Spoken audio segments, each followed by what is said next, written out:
الحمد لله وحده والصلاة والسلام على من لا نبي بعده أما بعد فأعوذ بالله من الشيطان الرجيم بسم الله الرحمن الرحيم وما ينطق عن الهوى إن هو إلا وحي يوحى صدق الله العظيم۔ حضرات گرامی، آج کے اس دور میں کچھ ناسمجھ لوگ اس بات کا دعویٰ کرتے ہیں کہ دین پر عمل کرنے کے لیے، دین کو سمجھنے کے لیے فقط قرآن ہی کافی ہے۔ بات یہ نہیں کہ وہ قرآن سے محبت کرتے ہیں، بات دراصل یہ ہے کہ ان کے اندر انکار حدیث اور الہادیت جیسے گندے اثرات پائے جاتے ہیں۔ چلو مان لیا کہ دین کو سمجھنے کے لیے فقط قرآن کافی ہے، لیکن یہ تو بتاؤ کہ قرآن کی تبیین کہاں سے لاؤ گے؟ نماز کا حکم قرآن میں، مگر طریقہ کہاں سے لاؤ گے؟ نماز کا حکم قرآن میں مگر طریقہ کہاں سے لاؤ گے؟ عقائد و عبادات کا حکم قرآن سے مگر ان کی تبیین کہاں سے لاؤ گے؟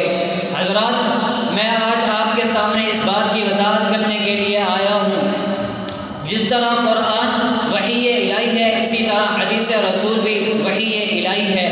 ہمارے نزدیک حدیث رسول بھی وحی الہی ہے۔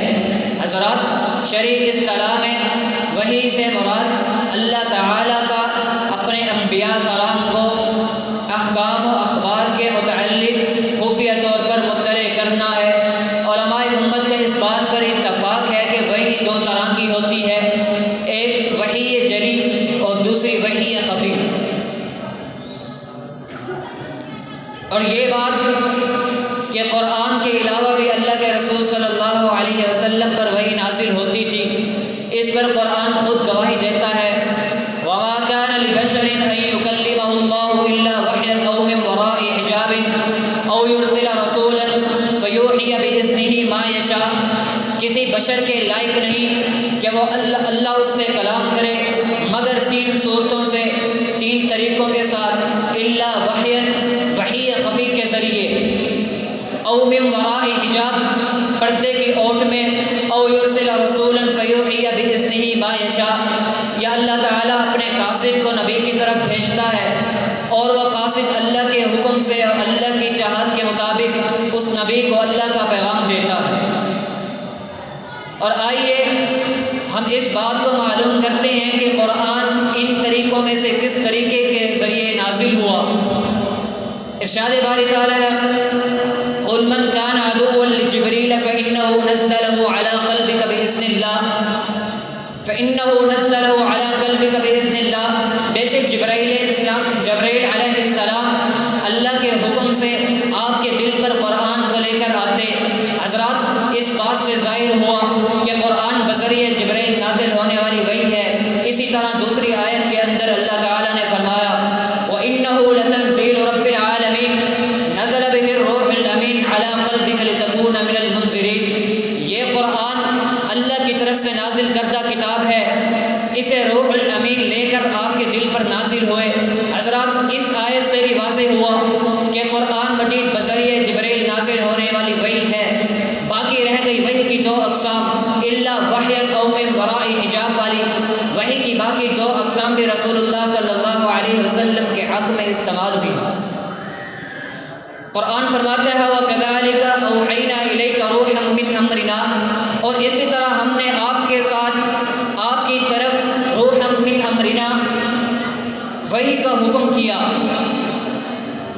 روحًا مِّنْ أَمْرِنَا سے مراد صرف قرآن ہی نہیں بلکہ وحی کا وہ حصہ بھی مراد ہے جو اللہ کے رسول صلی اللہ علیہ وسلم پر معانی کی صورت میں نازل ہوتا، اور اللہ کے رسول صلی اللہ علیہ وسلم ان معانی کی تعبیر کو اپنے الفاظ کے اندر ڈھال کر لوگوں کو پہنچاتے۔ حضرات،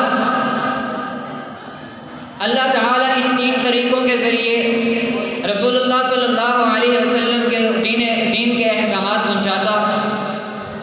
ایک طریقہ قرآن پر مشتمل ہے، یعنی ایک طریقے کے ذریعے قرآن نازل ہوا، باقی دو طریقوں کے ذریعے حدیث رسول نازل ہوئی۔ آپ کے سامنے ایک واقعہ پیش کرتا ہوں جس سے یہ ظاہر ہوتا ہے کہ رسول اللہ صلی اللہ علیہ وسلم کی حدیث وحی الہی۔ یہودیوں کے ایک قبیلے بنو نذیر،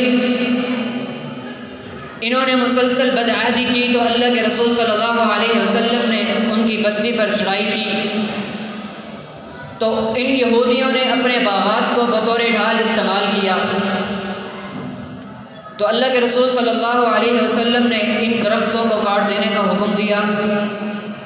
اس پر ان یہودیوں نے شور مچایا کہ یہ کیسا نبی ہے جو درختوں کو کاٹنے اور فساد پھیلانے کا حکم دیتا ہے؟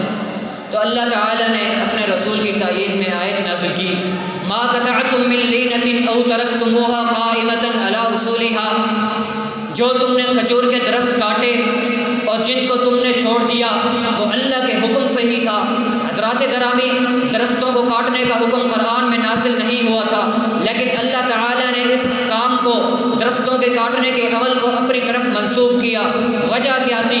کیونکہ اللہ نے رسول اللہ صلی اللہ علیہ وسلم کو وحی خفی کے ذریعے درختوں کو کاٹنے کا حکم دیا تھا، اور وحی خفی حدیث ہوتی ہے، اور حدیث کی بنیاد وحی الہی پر ہوتی ہے۔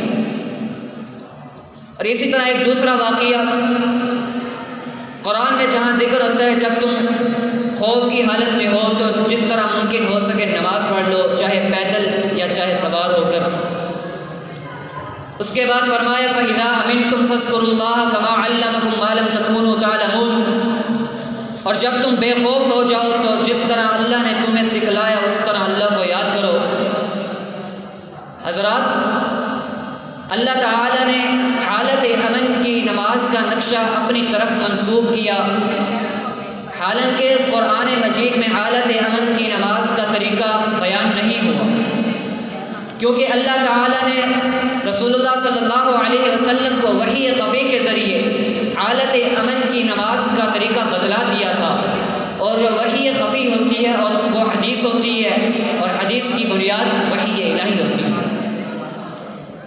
ان تمام باتوں سے ثابت ہوا کہ جس طرح قرآن منزل من اللہ ہے، اسی طرح حدیث رسول بھی منزل من اللہ ہے، روح من امر اللہ ہے۔ حضرات، آپ ان لوگوں سے دور ہٹ جائیے جو آپ کو صرف قرآن کی دعوت دیتے ہیں اور حدیث سے روکتے ہیں۔ آپ انہیں سمجھا دیں، بتلا دیں کہ دین یا تو رب کے قرآن